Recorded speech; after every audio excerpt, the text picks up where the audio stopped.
성장의 13번째 주제, 지혜롭게 살기. 정신건강으로 가는 17가지 길 중에서 12번째 소주제, 공감능력 기르기를 요약합니다. 공감능력이 특히 필요한 세 부류의 사람은 부모, 학교 선생님, 그리고 성직자입니다. 부모가 자식에게 끼치는 영향력이 강하기 때문에 부모가 자식에게 공감하지 못하면 나중에 부작용이 있을 수 있습니다. 한편 부모가 잘못 키워도 학교 선생님이 잘 설거지하면 좋은 사람으로 클 수 있습니다. 마지막으로 사람들은 성직자들을 자기를 잘 살게 이끌어줄 빛 같은 존재로 보기 때문에 성직자의 공감 능력이 중요합니다. 이 세 부류의 사람들은 초자아가 건강하게 형성되는데 도움을 줄 수 있다는 측면에서도 중요합니다. 13번째 소주제의 생각을 줄이고 현실에 충실하기를 요약하겠습니다. 마음이 현재 있으면 건강한 정신이고, 마음이 현재 있게 하는 방법에는 무엇을 할 때 소리를 안 내고 하기, 마음이 과거로 가면 과거는 지나갔다, 마음이 미래로 가면 미래는 오지 않았으니 모른다, 이렇게 하고 현재로 돌아오기가 있습니다. 14번째 소주제에 자신에게 도움이 되는 일 하기를 요약합니다. 자존심과 자존감은 다릅니다. 자존심은 나는 이런 사람이야, 이거 건드리지 마, 이런 것이고, 뭔가 고집이 있어서 자기에게 이익이 되는 것도 안 하고 심지어 손해가 되는 것도 하고, 남이 자기를 도우려고 하면 자기를 동정하는 것으로 여겨서 싫어합니다. 자존감은 나를 소중히 여기는 것이고 자기에게 도움이 되는 건 다 합니다. 우리는 지금 할 수 있는 일을 해야 합니다. 아무것도 안 하면 그대로 멈춰 있지만 할 수 있는 걸 하다 보면 실력이 늘게 되어 있습니다. 그렇게 실력이 늘면 그에 맞춰 점점 자기가 하고 싶은 쪽으로 가면 됩니다. 자존심에 매이지 말고 무엇이 진정 자기에게 도움이 되는지 잘 살펴서 도움이 되는 일을 해야 합니다. 네. 네. 네. 네. 자, 질문을 드리겠는데요. 네. 네, 사람의 몸이 이제 성인이 될 때까지 성장하고 이렇게 변화하잖아요. 네. 사람의 정신이나 마음은 제 생각에는 네. 성인이 된 이후에도 죽을 때까지 변화하고 좀 성장하는 것 같아요. 네. 그랬을 때 본문에서 언급하신 세 부류의 사람들, 그러니까 부모, 학교 선생님, 그냥 선생님, 또 이제 성직자들이 성인이 된 이후에도 우리에게 많이 영향을 미치는 것 같거든요. 근데 이제 요래 들어보면은 공감을 하시는 것보다는 뭔가 가르치시고 지시하시고 또 조언하시고 이렇게 많이 하시는 것 같아요. 근데 이제 이분들은 일단 이미 그렇게 하시는 거잖아요. 그렇지만 지금 들어보면 공감 능력이 있어야지 이게 효과적이라고 하니까 이분들이 좀 공감 능력을 갖기 위해서 무슨 좋은 방법이 있을까요? 예, 이제 뭐 이제 질문에 대답하기 전에 네. 아까 이제 부모 또 선생님, 네. 성직자 네. 뭐 하나를 또 플러스 할 수 있어요. 이제 정치 지도자, 다스리는 사람. 왜냐하면 이제 정치 지도자에 대해서는 우리가 기대를 갖잖아요. 우리가 앞에 말한 부모, 선생님, 성직자는 영향력이 커요. 왜 영향력이 크냐면 우리가 그분들을 약간 특별하게 보고 있어요. 네. 우리가 똑같은 사람으로 보지 않아요. 그렇죠. 은연 중에. 네. 부모는 이제 특히 더 그렇고, 그렇죠. 그다음 선생님인데, 그래서 우리가 그분들을 특별히 보기 때문에 그분들이 뭔가 한 것은 우리한테 영향을 줄 수 있어요. 그리고 우리 마음에 깊이 새겨질 수가 있어요. 네. 어제 보면 뭐 초자아, 양심, 도덕감 이런 것들을 우리 속에 이제 가지게 할 수 있는 거죠. 이제 그런 점에서 정치 지도자도 나는 좀 비슷한 역할을 할 수 있다 봐요. 옛날 같으면 왕이라든지 지금 같은 뭐 대통령 이런 분들 또는 뭐 장관님도 그렇죠. 왜냐하면 그분들에 대해서 우리가 기대하는 게 있잖아요. 나라를 좀 잘 다스려 줬으면. 그러고 그분들이 잘 다스리게 되면 아 정말 이제 저런 분이 있고 있다 하면서 이제 자기도 모르게 또 닮게 되죠.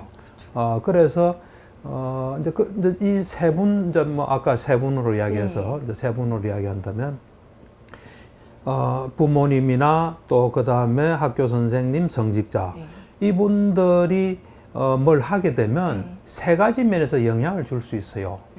하나는 뭐냐면, 우리 속에 뭔가 이래 건전하고 좋고 이 사회에 도움되는 게 딱 우리 속에 자리 잡을 수 있어요. 아까 뭐 이제 초자, 양심, 도덕심 뭐 이런 것들이 이제 우리 속에 딱 자리 잡을 수 있어요.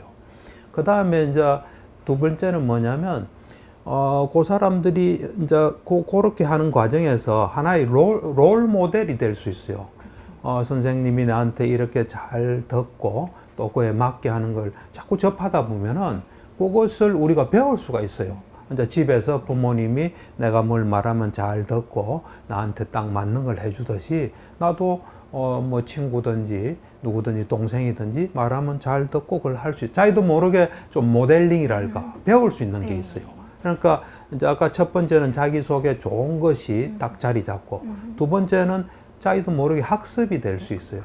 세 번째는 이런 공감을 통해서 하게 되면 관계 형성이 잘 돼요. 서로 좋은 관계 속에 있을 수 있어요. 그렇죠. 좋은 관계 속에 있을 수 있으니까 또 좋은 뭔가 효과가 나타날 수 있고. 그래서 저 세 분은 요 세 가지 면에서 영향을 줘요. 우리 속에 좋은 그 인격에서 좋은 영향을 줄 수 있고, 또 그 다음에 우리가 배울 수 있게 하고, 또 그렇게 함으로써 좋은 인간관계가 유지되면서 또 사회에 대해서 우리가 희망을 가질 수 있잖아요. 그래서 이제 그런 우선 중요성을 좀 알아야 될 것 같아요.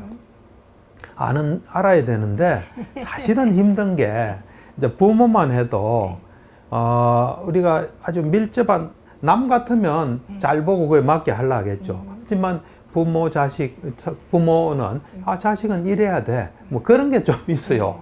또 부부 관계는 남편은 이래야 돼. 부인은 이래야 돼. 그런 것에 의해서 정말 있는 그대로 보기가 쉽지는 않아요. 그렇죠. 또 뭐 선생님도 그럴 수도 있어요. 학생이 말을 잘 들어야지. 내지는 학생은 학교 이걸 지켜야지. 이제 그런 뭐 속에서 좀 뭐 성직자도 그럴 수도 있죠. 그렇지만은 그거는 상대방한테 맞지 않을 수 있어요. 그리고 상대방 마음 속에 그분이 원하는 게 일어나지 않을 수 있어요.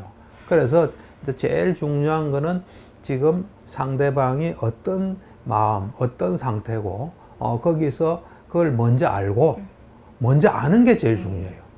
그러니까 파악이 제일 중요해요. 파악되고 난 뒤에 뭘 하는 게 중요해요.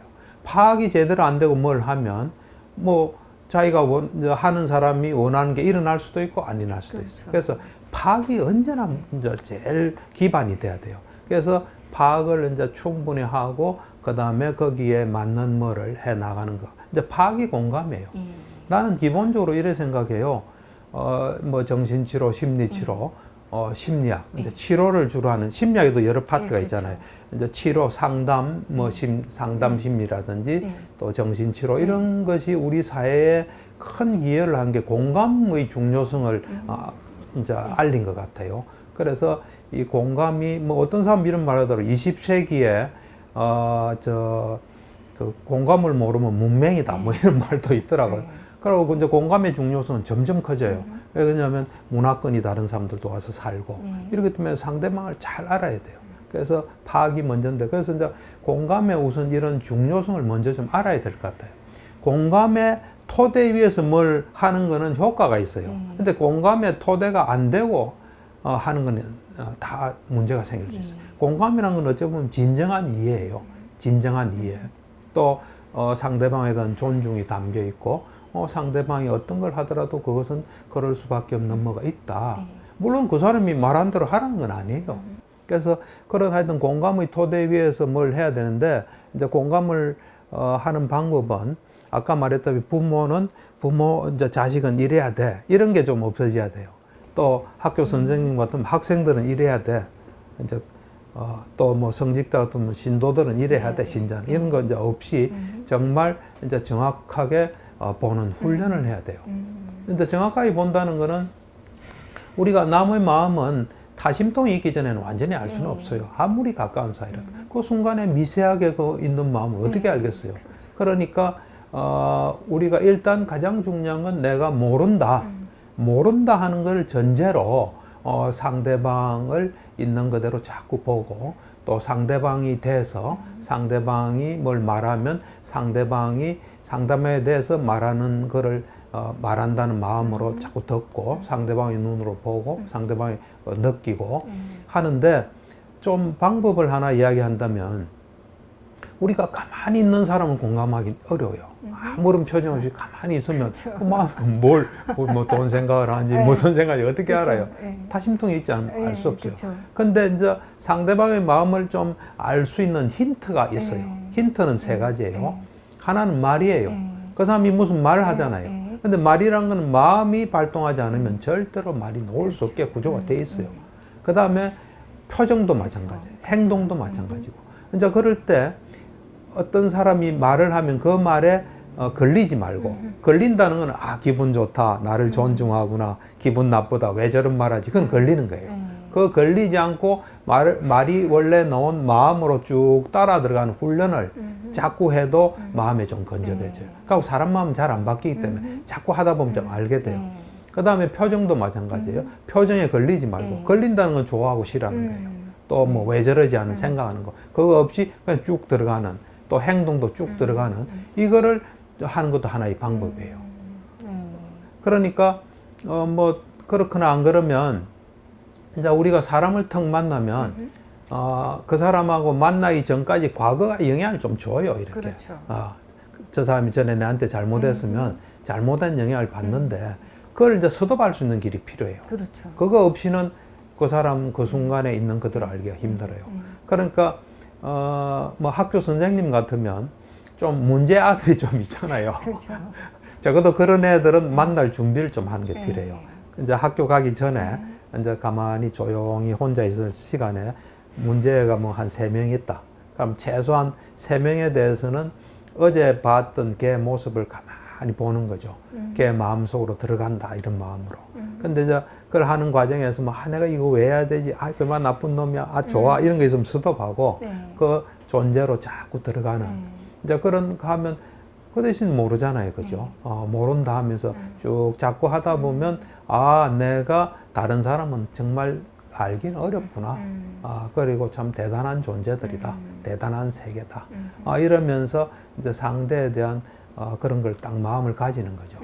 그렇게 되면 그런 마음에서 상대를 딱 만나면 이제 마음을 알 수 있는 좋은 기회잖아요. 표정이나 말이나 행동. 그러니까 정말로 이제 그때 이런 훈련을 하면 얘와 이제 만날 수 있는 준비가 되는 거죠.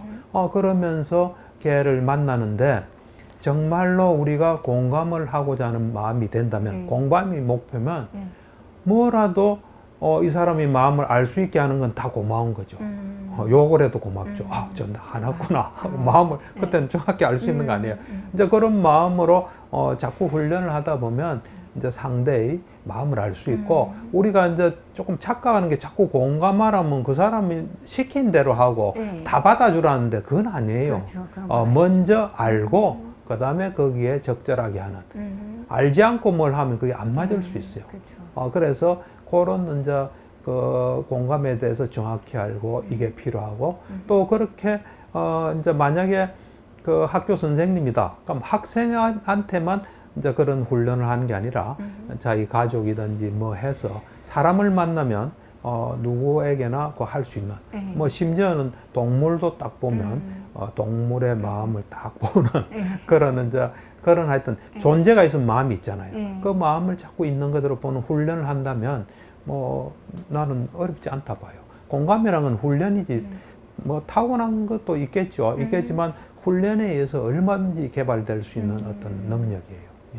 네, 알겠습니다. 네, 이 세 부류의 분들도 이제 공감 능력을 갖느냐 안 갖느냐가 사람들한테 영향을 많이 미치지만 상담자나 치료자도 영향을 많이 미치는 사람들이고, 그렇죠. 심지어 이분들은 이제 다른 사람들이 공감 능력에 실패가 있다든지 할 때 치료해 주는 사람들이고, 또 공감 능력이 잘 안 될 때 도와주는 사람들이잖아요.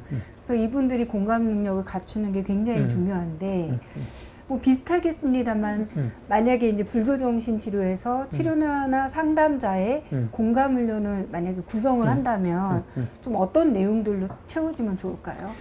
그렇죠. 그러니까 이제 앞에 부모나 그 다음에 상담자나 부모나 교사 선생님이나 성직자도 필요하지만 상담자는 이제 정말로 필요해요. 왜 그러냐면 공감이 안 되고는 치료가 안 되기 때문에, 그렇죠.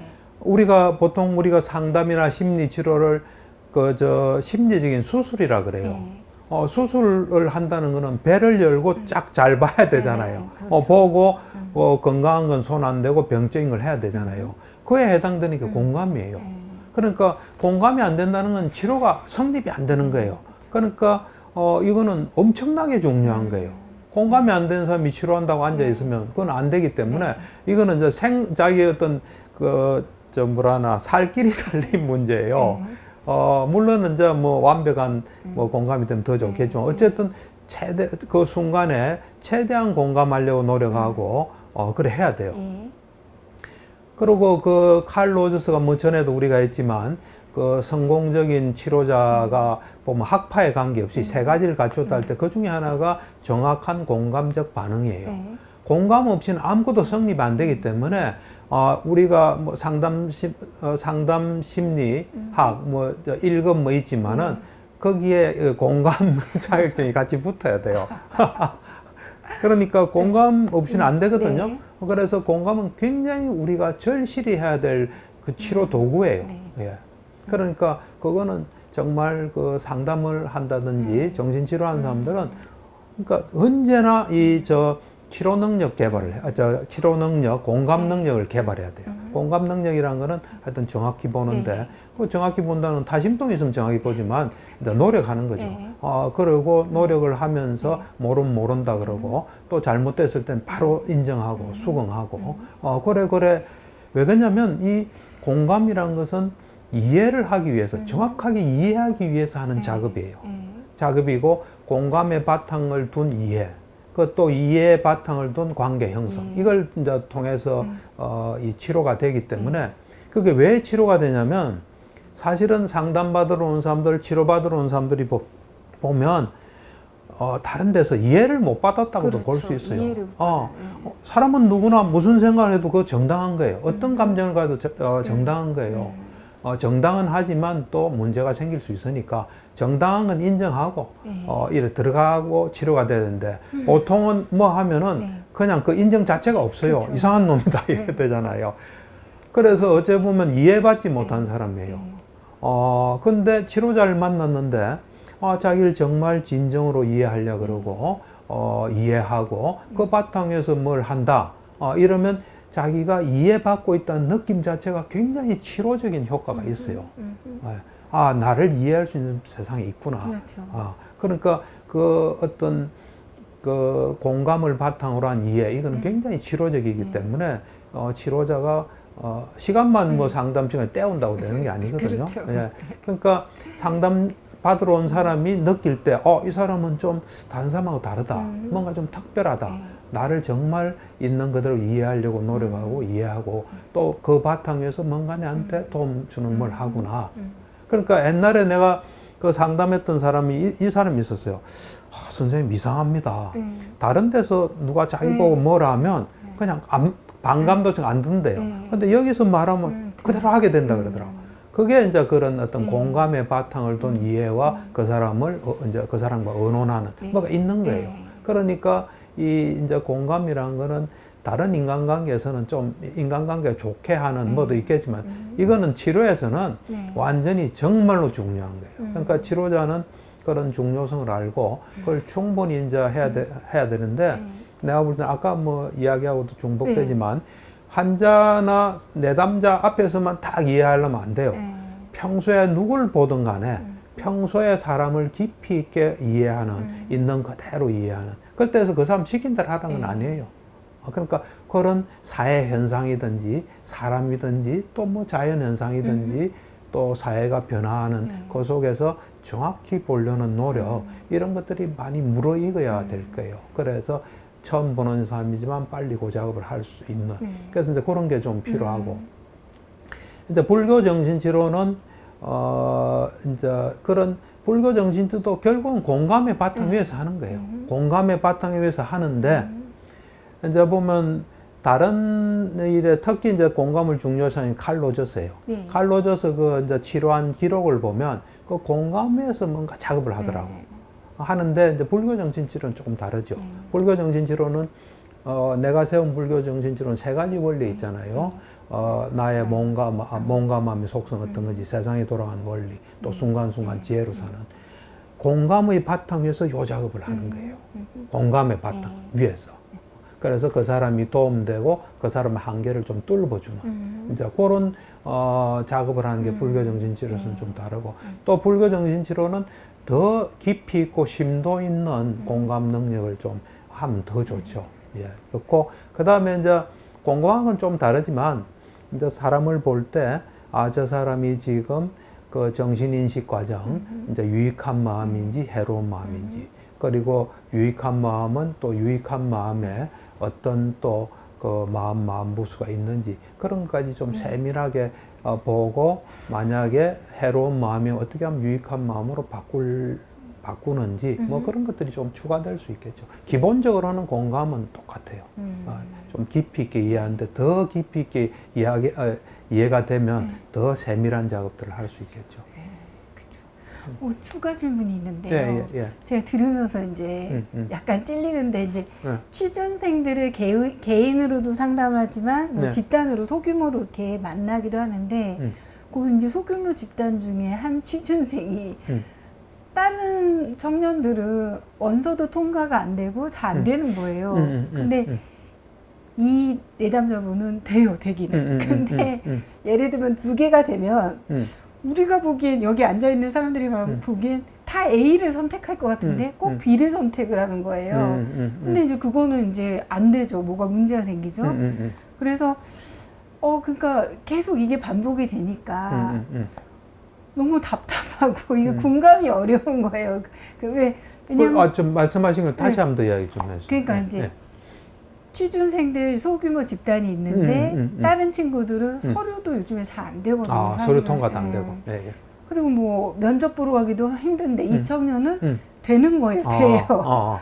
심지어 2개나 됐는데 그럼 2개가 되면 하나는 가야 되잖아요. 예, 그렇죠. 근데 우리가 생각할 때는 다 여기 있는 사람들이 저를 보면서 당연히 B를 가겠지 했는데 꼭 A를 가는 거예요. 근데 이제 A, B 중에서 예, 2개가 됐으니까 선택을 한 거죠. 근데 우리가 볼 때는 A는 가면은 못할 것 같은데 못하고 B가 좀 가능성이 있는데. 그렇죠. 근데 꼭 그래 선택을 해요. 그래가 떨어지나요?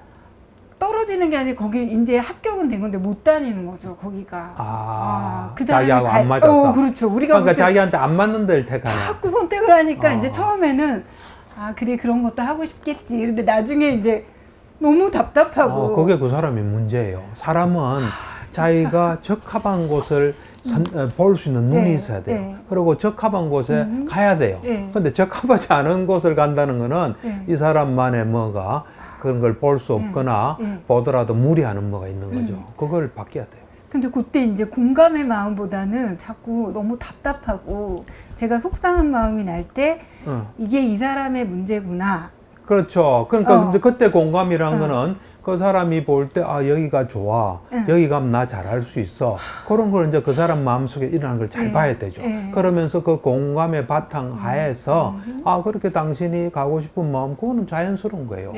그렇지만은 그럴 때 여기는 요런 게 있고 여기는 요런 게 있고 뭐 그거 이제 같이 이야기를 하는 돼야 될 거예요.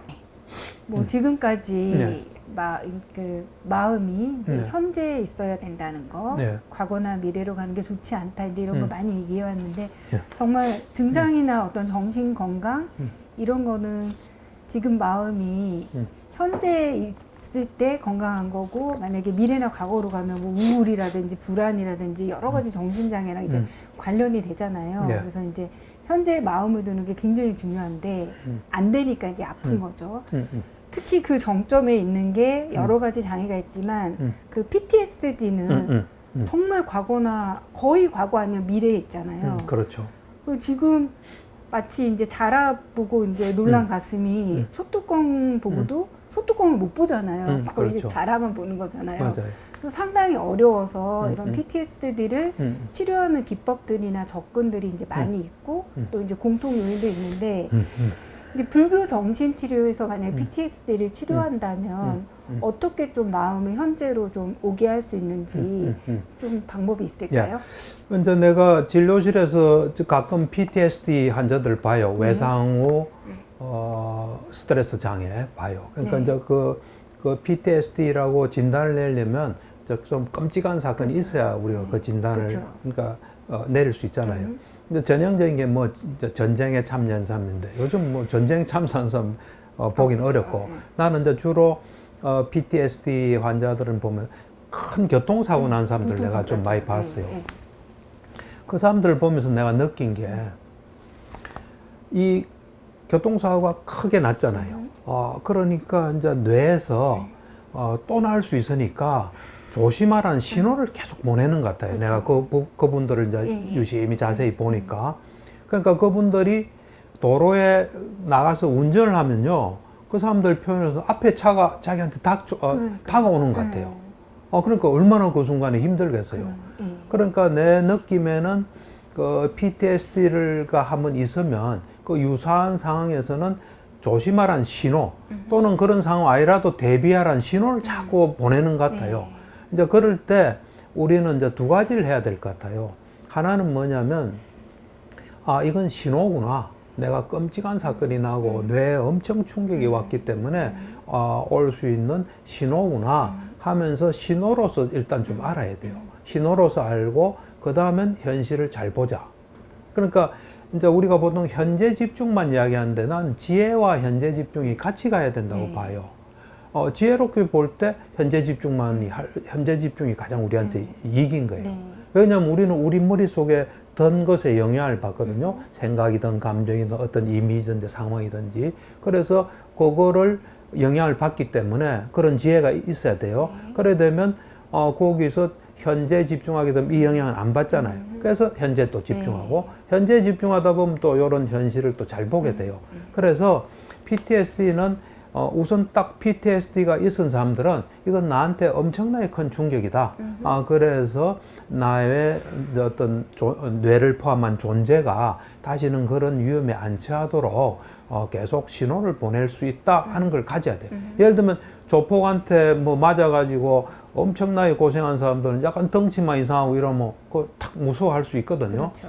이제 그런 거를 이제 미리 알고 자칫하면 이제 그런 게 올라올 수 있기 때문에 올라오면 또 영향 받거든요. 그래서 영향은 또 다음에 또 영향을 더 줘요. 그렇기 때문에 PTSD가 있은 사람은 어떤 회피의 목적이 아니라 억압이나 회피의 목적이 아니라 가능하면 현재 자꾸 집중하는 게 필요해요. 현재. 그러니까 아침에 일어나서부터 잘 때까지 나는 내 정신 건강을 강화시키는 목적으로 또는 PTSD의 영향을 안 받기 위해서 현재에 집중한다 하더라도 또 탁 나타나요. 그렇죠. 그러면 그때 이거를 억압이나 뭐 이런 게 아니라 지금 내 어떤 존재나 뇌에서 좀 신호를 보낸다, 대비하라고. 그래서 그렇지만 이건 또 현실에 맞지 않다고 스톱하고 현실을 살아가는 이런 훈련을 나는 계속 해야 된다고 봐요. 그거를 이제 같이 이래 병행하다 보면 그러니까 이거는 이제 올바르게 반응하는 거니까 그 어떤 충격은 점점 약해져요. 약해지고 현실은 점점 강해져요.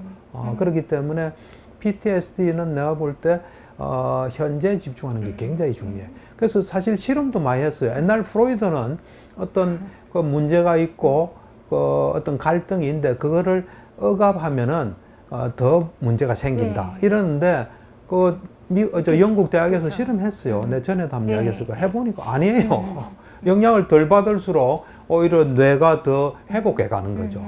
그러니까 끔찍한 사건이 났다. 그러면 그 사람들은 현재 집중을 올바른 어떤 목적을 가지고 하는 게. 왜냐하면 보통은 뭐 그냥 현재 집중 안 해도 대충대충 하는데 이거는 워낙 강력한 놈이기 때문에 한 번 나왔을 때 현재 집중해서 잘 다스리지 않으면 그거 훅 빠질 수가 있어요. 그러니까 나는 이제 가끔 나도 뭐 병원에 가잖아요. 이제 건강진단도 받고 병원 갈 때는 항상 더 현재 집중해요. 자칫하면 그 불안이 생길 수 있으니까. 그러니까 우리가 이제 어떤 상황에 따라서 그런 PTSD 같은 끔찍한 일이 당하면은 자칫하면 이제 현실에 맞지 않게 거기에 휩싸일 수 있어요. 그렇죠. 그게 자꾸 그런 걸 이제 하다 보면 그것도 길이 나가지고 그 속에 계속 있게 돼요. PTSD가 계속 만성으로 가는 게 나는 그렇다고 봐요. 예. 그래서 이제 필요하면 약도 쓰면서 현재에 집중하고 또 현재 집중을 통해서 지혜도 또 닦고 개발하고 그래야 될 거예요. 네, 예. 알겠습니다. 네. 네, 다음 질문은 예. 자존심과 자존감에 대한 질문인데요. 예. 사실은 이 개념은 이제 심리학자가 아닌 사람들도 엄청 관심이 많고 이제 뭐라 그럴까 그 좀 개선하고 싶어하는 그런 이제 내용들인데 예. 뭐 본문에서 자존심이랑 이제 자존감도 구별을 해주셨으니까 예. 좀 그걸 읽어보면 이제 도움이 될 것 같은데 네. 남는 질문은 뭐냐면은 네. 그 어쨌든 불교에 이제 무상 뭐 무아 예, 이런 예. 원리가 있잖아요. 예, 그랬을 예, 때 이 자존심과 자존감이 불교 정신 치료에서 무아는 좀 어떻게 좀 연결이 될 수 있을지 궁금합니다. 우선은 이제 우리가 그 자존심하고 자존감을 잘 구분해야 돼요. 그래서 이제 자존심은 우리한테 해가 되기 때문에 자꾸 없애려고 노력하고 자존감은 자꾸 키워야 돼요. 이제 자존심이란 건 뭐냐면 좀 어떤 집착하는 뭐가 있는 거예요. 나 이런 사람이다. 그렇죠. 나는 이런 걸 성취했다. 나 이거 건드리지 마라. 뭐 그런 좀 이래 집착하고 붙잡고 있는 게 있는 거예요. 그러니까 이제 그러다 보니까 이제 상황에서 그런 붙잡는 것 때문에 자기한테 손해 보는 일도 있어요. 예를 들면은 어떤 사람이 이제 사업을 해서 성공을 했어요. 그래서 자기 이제 사업에 대한 자부심도 있고 자기 능력에 대한 어떤 이제 어떤 뭐랄까 좀 자부심 있는 그런 사람인데 아무리 또 이제 사업을 하다 그렇게 능력이 있지만 사업하다 보면 또 부도가 날 수도 그렇죠. 있잖아요. 그 이제 부도가 났어요. 그런데 이 사람이 이제 친구가 그 소식을 듣고 야, 너 부도 났다면서 내가 밥 한 끼 사줄게. 뭐 이야기나 좀 들어보자. 이러면은 자존심 인사하면 거기서 그걸 못 받아들일 수가 있어요. 나 아직 안 끝났어. 나 아직 완전 실패한 거 아니야. 나 동정하지 마. 보통 자존심 있는 사람이 동정하지 마라는 말을 진정한 호의나 이런 거에 대해서 나 동정하지 마 이래요. 그건 자존심 있는 사람이에요. 자존감 있는 사람은 야, 내가 이래 실패할 때 그 걱정해서 전화한 사람도 친구도 있구나. 또 밥 사준다니까 참 고맙다. 그리고 그때 이야기나 좀 하자. 그래서 그 이야기도 좀 들어보자. 그럼 자존감이 높은 사람이에요. 그렇죠. 그러니까 자존심은 뭔가 내세우고 또 집착하고 뭐 잡고 있는 게 있는 거예요. 그게 이제 이 순간을 시점으로, 이 순간까지의 뭐를 잡고 있는 거예요. 우리는 계속 변하잖아요. 그렇죠. 근데 그걸 딱 잡고 있는 거예요. 잡고 있고 자존감은 그런 거하고 아무 관계없이 언제나 나를 소중히 여기고 나한테 도움되는 거 하는 거예요. 그 차이예요. 그래서 우리는 자존감은 가져야 되고 자존심은 가지면 안 돼요. 근데 이제 무아하고 관계를 물어보니까 자존심은 분명히 무아를 체득하지 못한 상태. 그렇죠. 무아를 체득하지 않고 이거 나다는 뭐가 딱 굳건히 있는 거예요. 자존심 있는 사람은 무아를 이해를 못했거나 하여튼 체득을 못한 상태. 근데 자존감은 무아를 몰라도 무아라는 게 이제 내 마음대로 할 수 있는 나는 없고 또 잠깐이라도 요게 나라 할 수 있는 고정된 실체가 없는 걸 무아라 그러거든요. 이제 그 중에서도 하여튼 내 마음대로 할 수 있는 뭐가 없다는 게 몸과 마음을 잘 보면요 전부 인과의 법칙상 돌아가지 내 마음대로 되는 건 없어요. 그런 이제 무아인데 무아를 몰라도 자존감이 있는 사람도 있어요. 어쨌든 참 이건 나니까 나한테 도움되는 거 하겠다. 나를 소중히 하겠다 해서 무아를 체득 못해도 자존감이 있을 수 있고 또 무아를 체득해도 이제 자존감을 나를 소중히 하는 거다는 측면에서는 무아를 체득하면 그렇게 소중히 하지는 않을 수는 있어요. 그러니까 함부로는 안 해요. 그러니까 만약에 이제 자존감을 나한테 도움되고 필요한 건 한다는 것을 자존감으로 본다면 무아를 체득해도 배고픈 밥을 먹고 또 아라한들은 보면 항상 남을 가르치거든요. 내가 죽음을 두려워하진 않아요. 그래서 아라한을 보면은 월급 기다리는 공무원이다 이런 말도 많이 해요. 월급날이 이제 죽음이에요. 그러니까 사는 날까지 살지 자기를 자해하지도 않고 자살하지도 않고 그 다음에 더 살기를 바라지도 않아요. 그렇지만 이제 아란이 되면 그 소문을 듣고 다 배우러 오잖아요. 그럼 열심히 가르쳐요. 계도 지키고 또 선정도 유지하고 하면서 이제 자기 삶을 살아요. 그럴 때 무아를 이제 체득하고도 자기한테 필요한 건 해요. 필요한 거는 인과의 법칙을 알기 때문에 그래서 필요한 거를 하는 그런 어떤 자존감 이런 거는 뭐 무아를 체득한 사람도 있을 수 있죠. 예. 예. 그러게요. 그래서 예. 무하면 자존감이 없을 것 같았는데 예, 이렇게 설명을 드리니까 집착은 안 하는데. 예, 알겠습니다. 예. 네. 이어지는 질문은 이제 자존심에 매이거나 또는 건강한 자존감을 그러니까 자존심이 매이지 않거나 또는 건강한 자존감을 가지고 있으면 이제 자기한테 이득이 되는 선택을 하고 손해 보는 건 이제 안 하게 되잖아요. 예, 예. 그런데 이제 제가 생각을 해봤는데 예를 들면 청소년이나 만약에 청년들 즉 연령이 좀 젊은 사람들 있잖아요. 근데 이 사람들은 사실은 이게 어떤 게 나한테 이득인가를 판별할 때 좀 저희 생각에 기준이 약할 수도 있을 것 같아요. 예를 들면 모든 것이 다 새로우니까 그래서 뭐 어떤 게 이득인지 모를 수도 있을 것 같고 나이랑 상관없이 경험이 또 부족한 사람들은 이 일을 내가 처음 해보니까 이게 내한테 도움이 되나 이득이 되나 모를 수도 있잖아요. 그렇죠. 그런 경우에는 좀 어떻게 기준을 좀 찾을 수 있을까요? 그렇죠. 그럴 때는 이제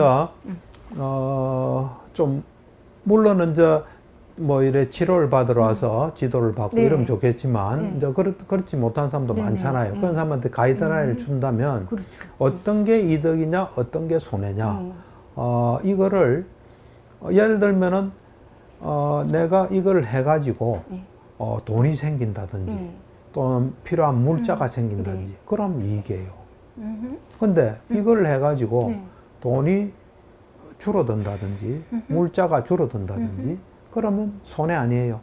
그렇잖아요. 네. 또 이거를 해가지고 인간관계가 더 발전이 되면 네. 좋은 거고 그게 인간관계에서 문제가 되고 사람이 자꾸 떨어져 나간다면 손해 아니에요. 네. 안 그래요? 네.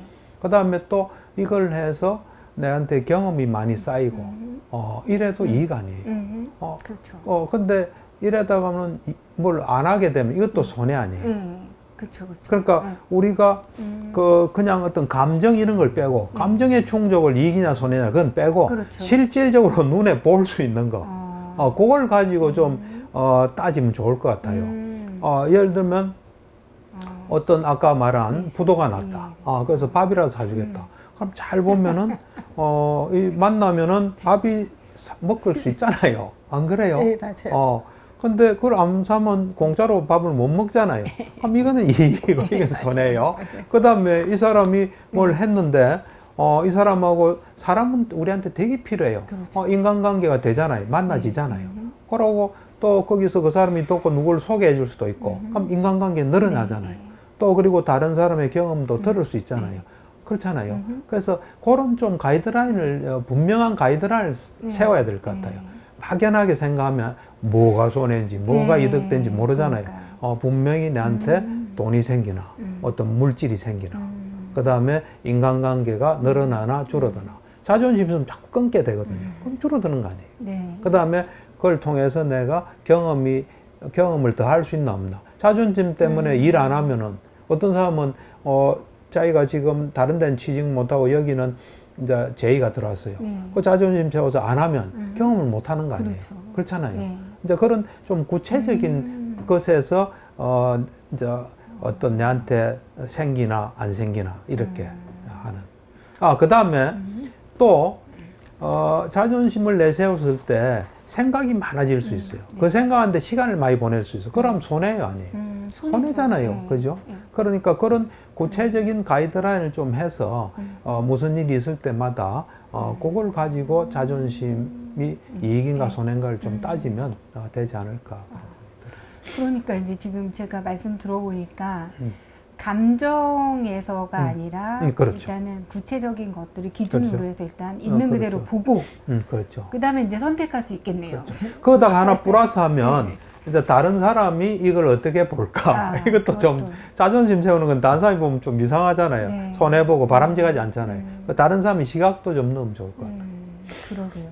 그래서 만약에 몇 번 반복을 하면 뭐 나이가 좀 젊거나 경험이 적어도 어떤 기준이 금방 생기겠네요. 그렇죠. 생기죠. 예, 알겠습니다. 왜냐하면 어떤 의미에서는 자존심 세우는 것도 자기를 위해서 하는 거 아니에요. 예. 근데 그게 이제 결국은 세상의 이치에 맞지 않기 때문에 손해된다는 거예요. 알겠습니다. 그러니까 나는 이래 생각해요. 앞으로 뭐 모든 일의 기준은 내한테 이익이냐 손해냐.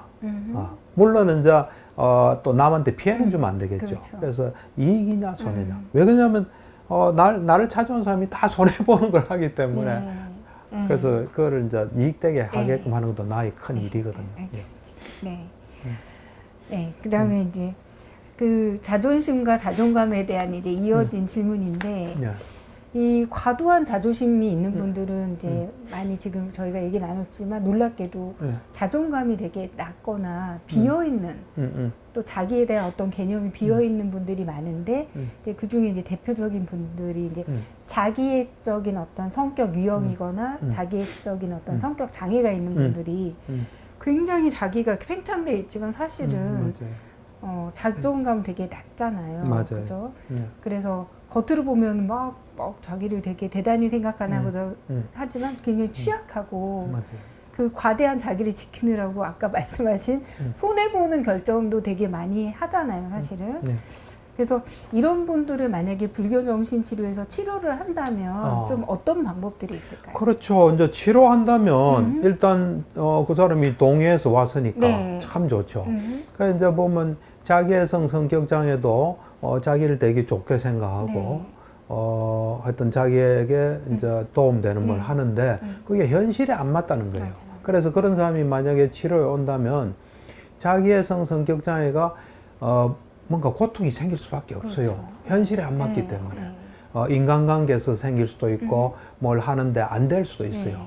이제 그래 될 때 이제 그런 거를 이제 공감에 이제 기초를 두고 하면서 이제 고려했을 때 뭐든지 우리는 인과의 법칙을 따르기 때문에 내가 어떤 생각을 하든 어떤 행동을 하든 결과가 따라요. 그러니까 그런 것들을 이제 잘 보면서 그 사람이 이제 고통이 있을 때 그 고통에 대해서 좀 이 사람이 기존에 가졌던 것이 비현실적이고 자기중심적이고 그런 거를 이제 잘 납득할 수 있게 설명해서 좀 현실적이고 또 도움되는 쪽으로 이제 하는 게 좋아요. 이 자기애성 성격 장애 가진 사람들이 보면 인간관계가 진실되지 못해요. 자기 중심으로 돼요. 그렇죠. 그것도 굉장히 큰 손실이에요. 우리가 인간관계를 통해서 다른 사람의 경험도 배울 수 있고 또 어떤 휴먼 네트워크도 만들 수 있고 여러 가지 도움을 받을 수 있잖아요. 그런데 자기 중심의 어떤 인간관계를 하기 때문에 오래 가지도 못하고 그게 안 되거든요. 그럴 때 이제 인간관계가 정말 중요하다는 거, 다른 사람의 경험에서 배울 수 있다는 거, 그런 거를 이제 충분히 이제 할 수 있겠죠. 그 다음에 또 자기애성 성격장애인 사람이 좀 비현실적이에요. 그래서 현실에 맞게 뭘 못해요. 그러니까 현실에 맞게 할 수 있는 누구든지 어느 정도 뭐 능력은 있잖아요. 그 능력을 이제 조금씩 하면서 그리고 이제 자기애성 성격 장애인 사람들은 나는 이런 사람이하고 고정적이에요. 그렇죠. 고정적. 근데 우리는 계속 경험과 또 시간과 더불어 자꾸 변해갈 수 있는 거 아니에요. 그런 이제 열린 마음을 좀 가지고 자기한테 도움되는 걸 하면서 현실에서 뭔가 성취도 하고 그 자기애성 성격 장애는 자기 어떤 생각 속에서 성취하는 거거든요. 어째 보면. 근데 실질적인 성취도 우리한테 큰 힘을 줘요. 그래서 그 사람이 현실적이 되고 자기 능력을 조금씩 발휘할 수 있고 뭐 이런 걸 할 수 있도록 뭐 치료에 온다면 도움을 줄 수 있죠. 왜냐하면 누구든지 자기를 위하는데 잘못되게 위하는 거예요. 그거를 올바르게 위할 수 있도록 이제 되면 그 물론 이제 공감의 바탕을 두고 바탕을 둬야 되겠죠. 네, 알겠습니다. 네, 여기서 마치겠습니다. 감사합니다. 감사합니다. 예. 네.